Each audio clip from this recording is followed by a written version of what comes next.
Well, hey there. Yeah, it's my ugly mug again. My name's Paul. This is Plan Z. If you're new to the channel, welcome. And if you've been following and subscribing, hey, how you doing? It's Sunday. The last couple of days have been quite busy, and if you have subscribed, I want to say it's changed. Basically, there's been a lot of messages back and forward, comments in the GT1000 group and on my YouTube channel that have not changed the direction of this particular session. In a minute, we're going to be diving into the GT1000 and expanding on the patch that we've been building. But there's been a bunch of stuff come up that I can't just waffle and ramble my way through what I want to say to you in this video. So I've made a couple of notes for myself here, got a little pad and pen to the ready so I don't miss anything out. I'm going to try and keep this short. But yeah, I'd like to just say, if you've been subscribing, thank you so much for your support. If you've not seen the earlier Holloway sessions, which are difficult going at times because there I'm trying to solve problems and you're on the fly on the wall journey of that through these sessions. And the idea is that every session is marked as, session 1 or session 2 or session 3, and then there's different parts to those sessions. But each number is a different song, and in there I'm tackling different problems and things relating to the song, and each song is quite different from the last one and so on. But yeah, I just want to touch on a couple of things that we need to kind of get out of the way, I think, before we dive into this next session. Now, one of those is philosophy. Oh, Paul, shut the fuck up. That can go on all night. But it's a very quick thing, and I'll get to that in a little minute. But just before I do, I just want to get a couple of things out of the way quickly. Now, there's a chap in Philadelphia, Mark. Now, Mark, I'm going to give this a go. Unusual. Is that Z silent? Or is the L silent? Zlatic? Zlatic? I don't know. I'm English. It's a bit like a Chinese person trying to pronounce my surname. They're never going to get it. But yeah, Mark, you'll know who I'm talking to if you're Mark. Now, Mark did something really interesting that I've been unable to try. I don't have an amplifier here. My life journey, if you look at the earlier videos, explains a bit about that, has meant that I've had to start from scratch all over again, and I'm nearly 50. Total change of direction of my life. Now, because I don't have an amp, I can't try out my modeler with my amp in 4-cable method, albeit I do run a 5-cable method from an HX Effects, and I use that as a separate pedal board integrated into my GT1000, as some of you will know already.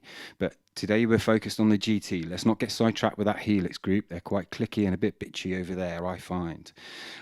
Sorry, that was a bit nasty, but it's just true. I've stopped posting over there. I don't like them.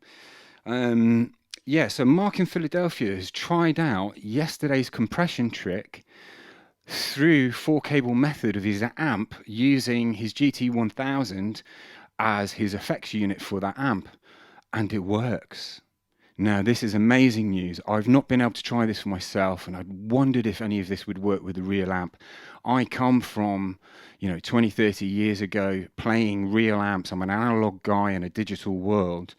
And yeah, feedback from Mark, apparently that compression trick works brilliantly on 4-cable method, which tells me that anything that we discuss in these sessions, if you're a real amp guy and I'm like, oh, I don't like amp sims, I want to use a real amp, that's brilliant. These sessions are also for you, apparently, which is great news. So, Mark, thank you very much for the heads up on that. And whilst we're on that subject, Mark posted a comment that had some audio showing what he was trying to show me and that it works. So this is a little message for Mark and for anyone else who's wanting to post sound clips of their rehearsals and where they get to. The thing that a couple of comments have mentioned when they've posted audio is that the sound quality is shit because I'm using a phone in a room. And you're right, the sound quality is always going to be shit. Obviously, that's not your fault, and we can't hear what you're trying to show us. So I'm going to try giving you a few tips within this preamble. So this chat might be slightly longer than the other chats before the previous videos because I want to give you some tips in this chat. Mark, if you just thinking the way that we were thinking in our commentary earlier, if you were to invest into a small mixer, I would suggest to you a Mackie mixer, one of the Pro FX range. You won't need the effects in there, but they're great quality. I'd use that over a Yamaha, and you could just get like a 2-channel or 3-channel, just get the smallest mixer they've got. And if you were to also buy something like an SM57, now I say SM57 is kind of what I grew up with, but these days there will be other microphones that might be more cost efficient or even better than the SM57. I mean, the SM57 is a staple. I mean, you can't go wrong, and you can pick them up cheap. So what you could do is mic up your amp into that mixer. So there's a 3-part investment here, but it's all cheap stuff. So you should be able to achieve it within a month or two, depending on your finances. So an SM57 is the first investment. The second investment is a small mixer. Just get the smallest mixer you can. That's all you need, unless you're planning to expand your setup at a later date. You mic up your amp, and you'll need to experiment with your amp and the positioning of that. And there's loads of videos out there that can talk you through that. Your mic then goes into the mixing desk. The third investment is something like a Roland Go mixer. Is really cheap. In the UK, we can pick those up for about 60 quid, 70 quid. And you don't need the Pro one because you're not going to be processing microphones or singing or into it. You just want to capture your guitar, but capture good quality to your phone. So if you've got the mic taking your audio into the mixer, and then the mixer connects to your Roland Go mixer. And when you get to this point, ping me a message and I can give you any details if you have problems with this. And then you just connect the Roland Go mixer to your iPhone or your Android phone. They have 2 cables that they send you, so you can do one or the other. I'm using an iPhone 7. It's old and battered, and I'm still managing to give you relatively good quality. So what I say to you is, for a small investment, a couple £100 or whatever that is in dollars. I don't know what the exchange rates are. I used to know all the exchange rates, but it's been a long time since I've looked at that. That will give you the audio you want, and your videos will just sound brilliant. So that would be my first tip for Mark and anyone that is looking to get. You're looking to post audio clips, but you don't want the room sound. What you want is the amp sound. Try that approach. It should work really well for you. That's what I'd do. And to be clear, these sessions aren't about me going, oh, I'm brilliant, look at me. I'm learning from you guys. This GT1000 group is a little bit amazing. I find the unit to be mind-blowing. It's really blown my mind. And the deeper I've gone into it, the better that experience has gotten. And what I find in the Boss GT1000 group is we're really good at sharing our ideas with each other, and hopefully we can, elevate this unit to other places that even Boss didn't think of. So yeah, that's what this is about. It's not about me, it's about us. That's really important to get across. So in the vein of that, Chris Yamsek, Cleveland. So we've got Philadelphia and Cleveland. Hello, mate. Rock and Roll Central. I posted that video yesterday about the compressions. He has piped up and gone, I use the same trick in my DAW. Well, this brings me on to philosophy, which I'm going to come on to now. Now, you see, when I've worked in some very difficult territories in the job I used to do. And sorry, I just want to just move something out of the way. It keeps touching my bum. What I found was, when I was working in Sierra Leone, for example, we didn't have the privileges that we have in the West. You often had 3 or 4 fuck generators, and you had power outages every day. You could never get Wi-Fi, all of this stuff. And when I've been building this rig, my rig is a lot more complicated than your rig because I'm live looping. And in these particular parts of this session, we're going to be focused on the Boss GT1000. But this has affected my philosophy. What I find is the more suites you're given, the more confusing it is to choose which suites to pick. And quite often you'll pick a handful of different suites and they turn out tasting like shit. Whereas if you just had 1 or 2 suites, I don't know if this suite analogy is going to work for us, Actually, they taste pretty fantastic. So, with this, you know, I've deliberately eliminated a computer from my life. Computers and laptops, I used to be glued to one for 20 years whilst I was building companies and solving problems for people. And I found it really refreshing just turning off my laptop 2 years ago and going, that's it, I'm done. Don't want to touch one. And I will get one later in the year, but I'm feeling liberated right now. And that came with a bunch of problems because it means I'm very restricted in what I can do. Now, when you take away privilege, or that came out wrong. When you take away, yeah, privileges that we often take for granted and find yourself at ground zero, you often find you have to think in different ways to reach similar solutions. So when the Boss GT1000 was released, I'd played a Helix, I played the Boss, I played a couple of other modelers, and what I actually found was that no one in the showrooms knew how to work this unit, and would just very quickly go, it's really fucking complicated and it takes you ages to get to your tone, and just buy a Helix, it's a lot easier, it's got touchscreen, blah blah blah. And I just was like, but give me a couple of minutes with it. And within a couple of minutes, I managed to get the feelings that I wanted to get from playing the amp. And I couldn't get that with the Helix, even though it's so quick to program. So I ended up approaching Boss because they were also, Roland and Boss also make a lot of the other gear that I wanted to use to do this live looping thing. Now, live looping, you have to think like a studio producer in a way. You have to think like a live engineer, yes.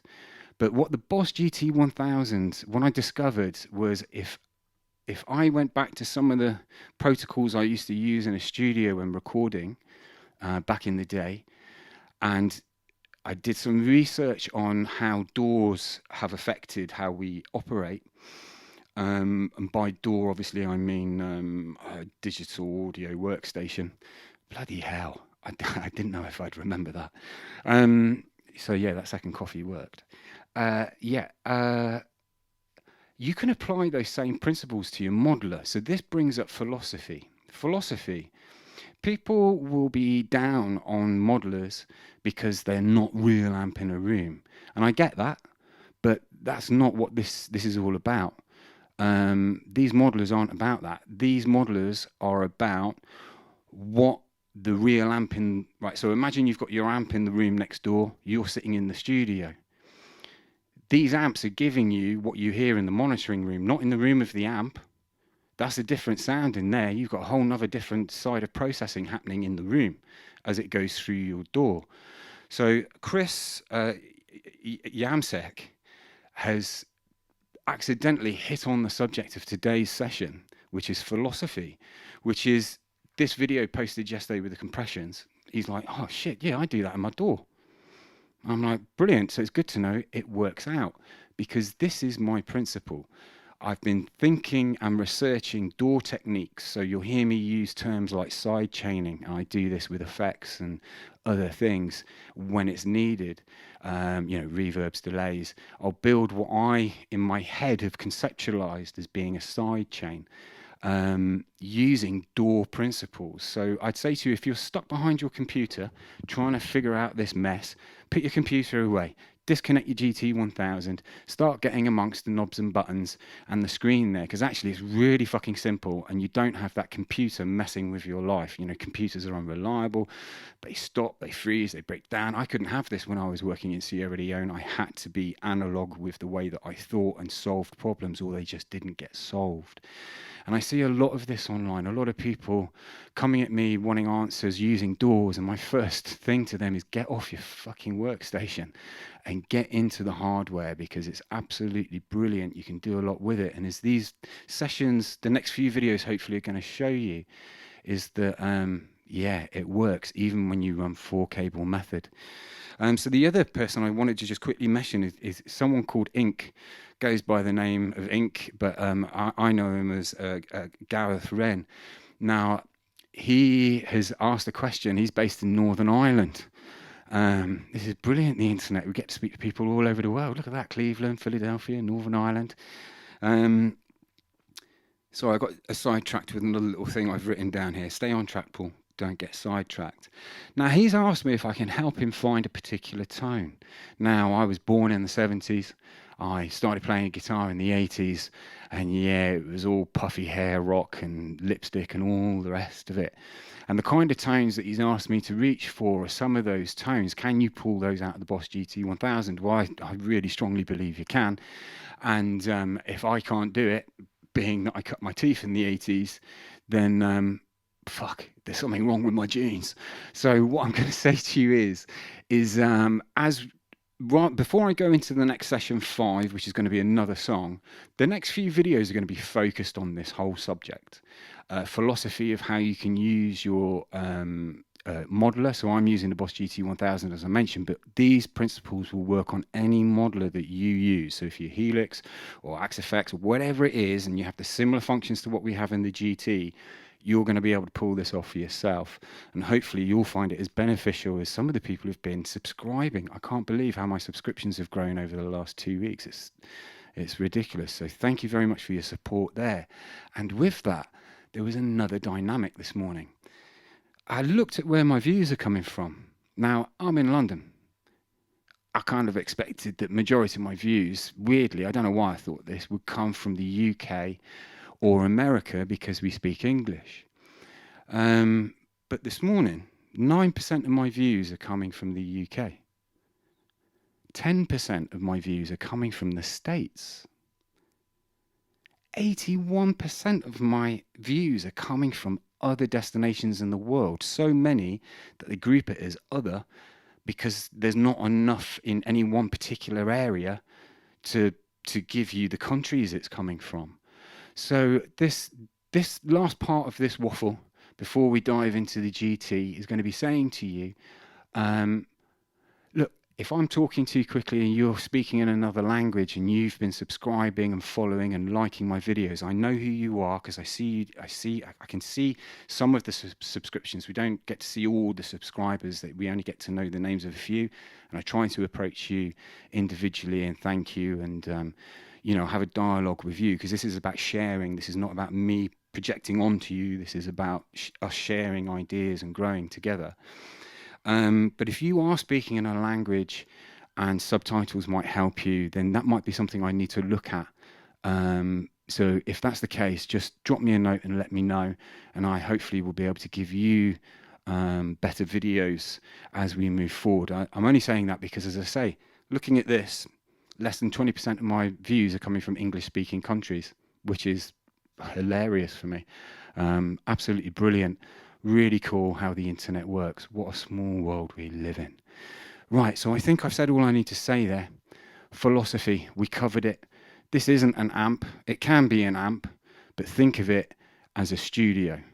And your amp block is just your amp in a room, and all the other blocks and signal chains that we're going to be talking about and have been talking about are what you would do in a DAW, or at least how I've figured out for myself how I'm going to try and approach it. And if you start to think this way with your bit of gear, as I say, whether it's a Boss or a Helix or whatever, you might find that you don't spend 2-3 days trying to get that bloody tone right. And, why is this going wrong? Try applying some of these principles. It might help. I've been finding it helps me a lot. And hopefully it will help you. So, okay, now we're going to dive into the GT. I'll see you in a bit. Okay, guys, we're going to dive in. You'll see I've renamed the patch again for the group. And what we're going to do is we're going to dive into the same signal chain as we set up in the session that was dealing with EQs. We're going to be working on this patch solely now for a little minute. We're going to leave the second patch that I opened up yesterday in the compression session for when we get to going into deeper detail on doing stereo left rights and stereo rigs.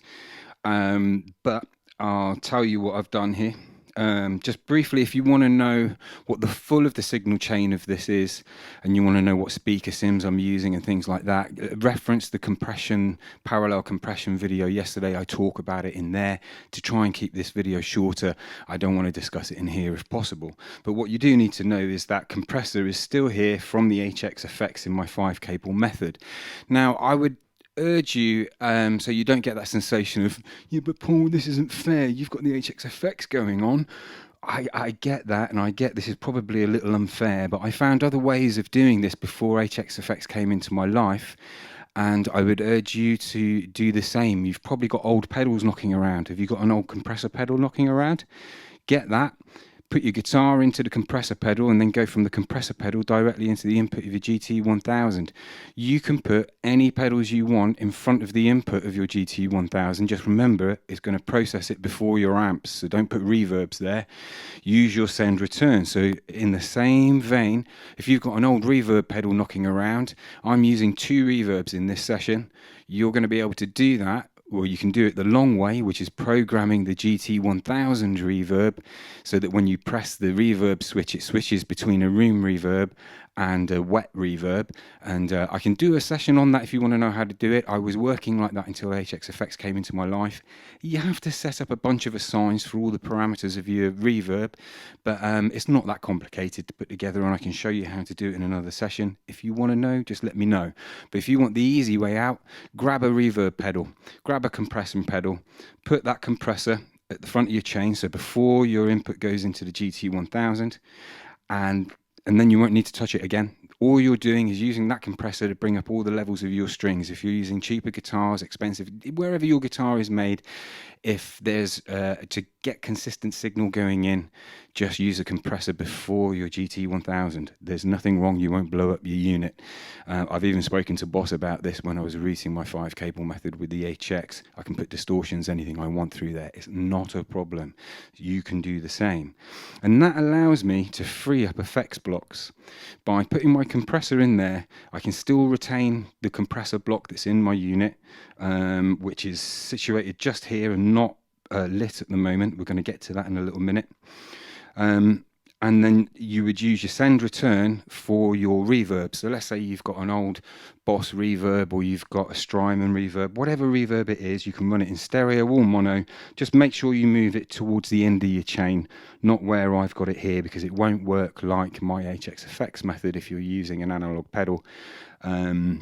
Or even a digital one. You want to position it differently, and if you want help with that, just get in touch. I can talk you through it by DM, or I could even do a video for you if that's better for you. Right, so we're going to crack straight in. So this session at this point looks exactly the same as the previous sessions, okay? So we've got our natural amp with fairly basic settings. We're not pushing that amp yet. We're going to explore amps in the next few sessions. We've got a noise suppressor here, and you can see I've put a compressor in there. So what I'm going to do, there's our clean tone that we worked on with in the EQ session. And I'm now going to put on an X comp with the same compressor settings as the other day. Let me just check I haven't. Yeah, brilliant. So we're on the same compression settings, and because I've used another compressor at the beginning of my unit, I can use this one now after my amp, which for clean sounds is really good. We're going to experiment with how to use compression with distortion in later sessions before we get to the next song, because I think this is really important we cover off my signal chain and how dynamic it can be if you think like a studio producer and not like a guitarist. You know, everything you put before your amp, it's cool to think like a guitarist, but everything that's happening after your amp, if you want to get that record sound and you want to be able to achieve that live, or even for posting your videos onto YouTube through your phone, these are tips for you. This will really help you out. So just to recap, by using a compressor at the front, I can use this compressor here without needing to use an effects block, which is how I was doing it before HXFX came into my life. So take that compressor off, that's my clean tone, playing a Les Paul on the neck pickup. I'm going to engage that compressor now. A little bit of hiss there, so I might want to play with the tone, but I'm going to ignore that for this session. Okay, so it's just bringing me through the same way as we were yesterday. But now I'm going to use the dual parallel compression trick, I call it, from yesterday's session. So the second part of that session, rather than opening up a new patch and doing two separate lines, we're now going to do it within this one chain. So we've got both compressors loaded, both are set the same way, and you might want to adjust those depending on whether or not you want more of your highs coming through or more of your lows. So we're now, sorry, let me disengage that. We'll just go through the three.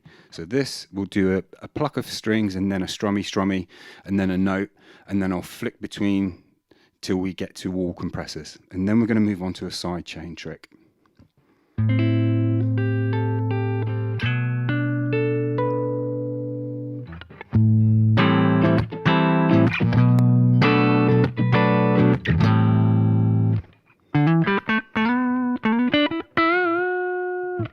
Okay, so now I'm going to do the same thing with the compressor on.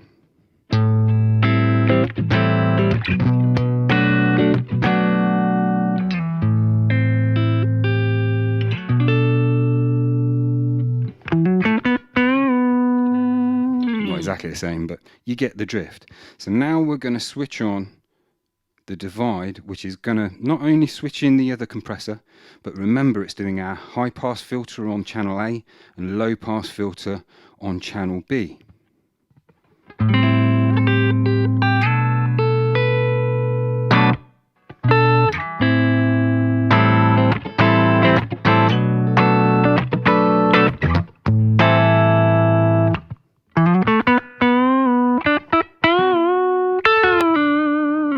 So arguably that is a much stronger signal, cleaner signal. I'm not hitting any more dBs on my dB meter, which means when there's bass and drums kicking off and filling up all that low end that we took out the other day, this is going to cut through like a hot knife in butter without me barely touching it. Now, what we're going to do is we're just going to put a T-scream. Let's just stick that in and see what happens with our dual compression.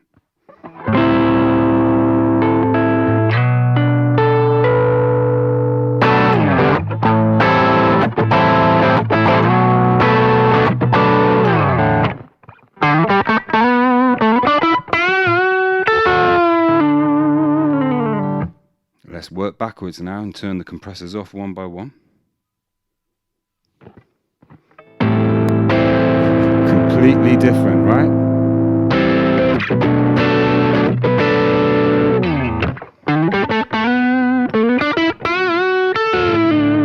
Now what I'm going to say here, this isn't different bad. This is different. It's a different tone. We've got the one T-scream on. We're getting different tones just using our compressors. We can get even more different tones by using our T-scream in a different way.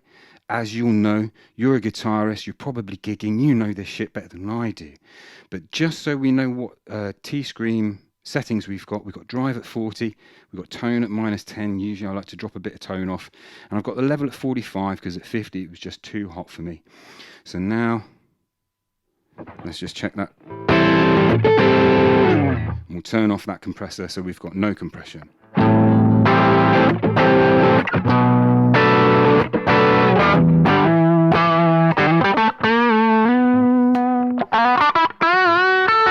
gone to my bridge pickup there. I'm going to flick in the compressor, bridge pickup. Now I'm going to flick in the other compressor.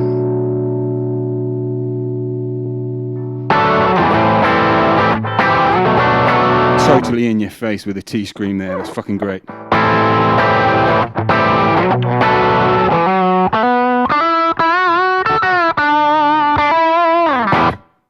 Okay, so I'm going to leave that there for a little second.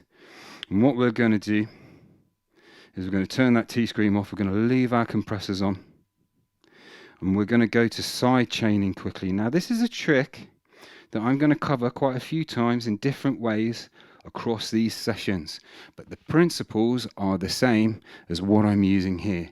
So as you might remember from yesterday's session, I've got a room reverb on this guitar, so we're back on the clean tone, we're back on the neck pickup, and you can just hear the room there if I give it a little stab. You get that? Cool. So now what I want to do is I want to add quite a wet reverb in. Let's have a little look at our settings here. Yeah, that's quite good. In fact, I'm going to turn the density up because I want it to be really in my face for this.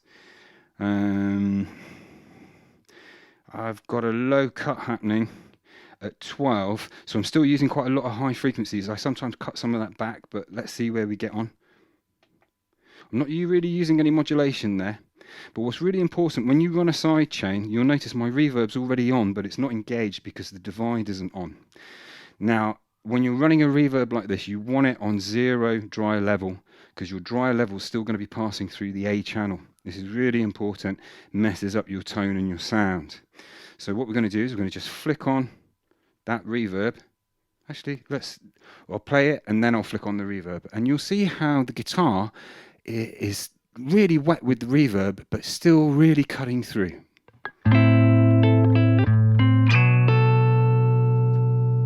Engage the reverb.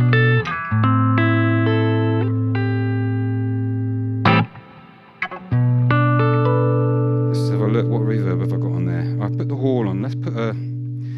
Let's move to plate.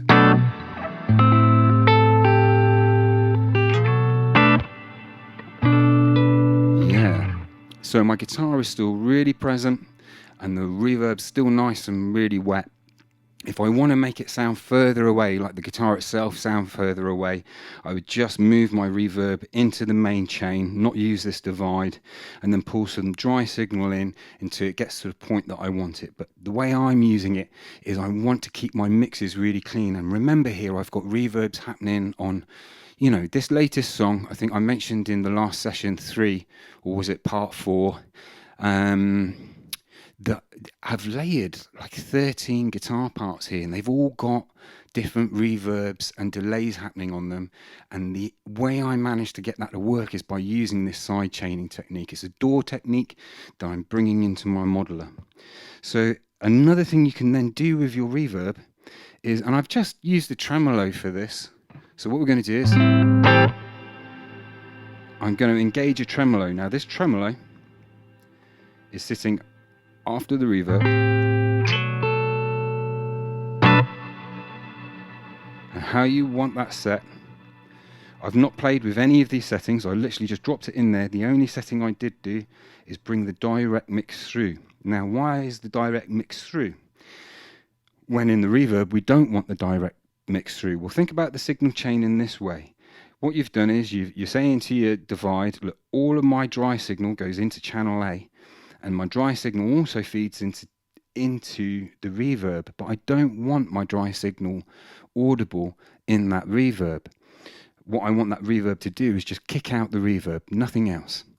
And later, in another part of these videos, before we go into the next song, I'm going to show you how you can use the internal looper of the Boss GT1000 to trigger a reverb to do one thing whilst you do another. We'll get to that in a later session.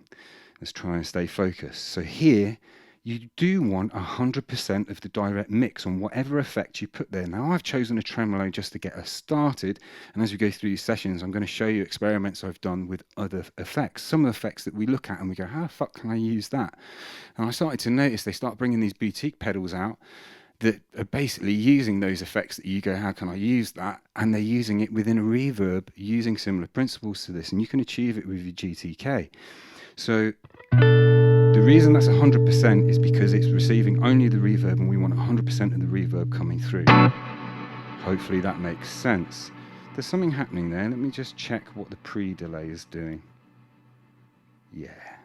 Now I want my pre-delay off because it's not going to be swallowing my guitar. So what we're going to do is very quickly move that to another effect. What should we pick? Vibrato, no point. It's a bit like that. I know.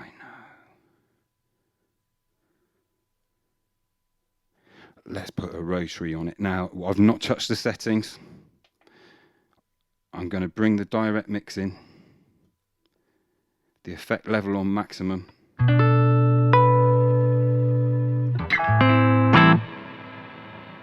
Whoa, did you hear that? Now you can assign, I put out a tune, it was like an ad hoc moment. I did a tune called Monsters that I wrote a few years ago. It's just a nylon string guitar tune, and I used this principle in that tune, and I set certain parameters to my effects pedal, or to the expression pedal. Go and listen to Monsters, and that sound you're hearing in there is just using this same principle, but I've got certain parameters assigned to the foot switch, and I'm playing with it whilst I play. It's a mellow tune. It's only about three minutes long, but the atmosphere that creates illustrates this point really well. See, I would want to fuck with that a bit more, but it's nice. So imagine translating that into any effect in here. You can do that with your reverb. So if we find our reverbs are a bit restricting, we can use a side chain and pop another effect in there, and boom, you can totally change the dynamic of a plate reverb. That no longer sounds like a plate reverb.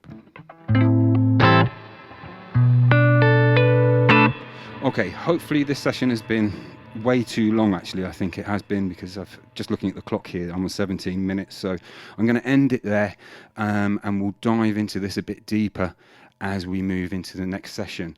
What we're going to do in the next session is crank open the other channel of this, so we've got an AB that we can play with, and we'll set up some high gain sounds on that and start using some of these principles with my clean and my high gain amp. So hopefully this has been useful. Yeah, hope you're having a great weekend. It's a Sunday, so hopefully you're having a chill one, and if it's hot and sunny where you are, crack one open. You deserve it.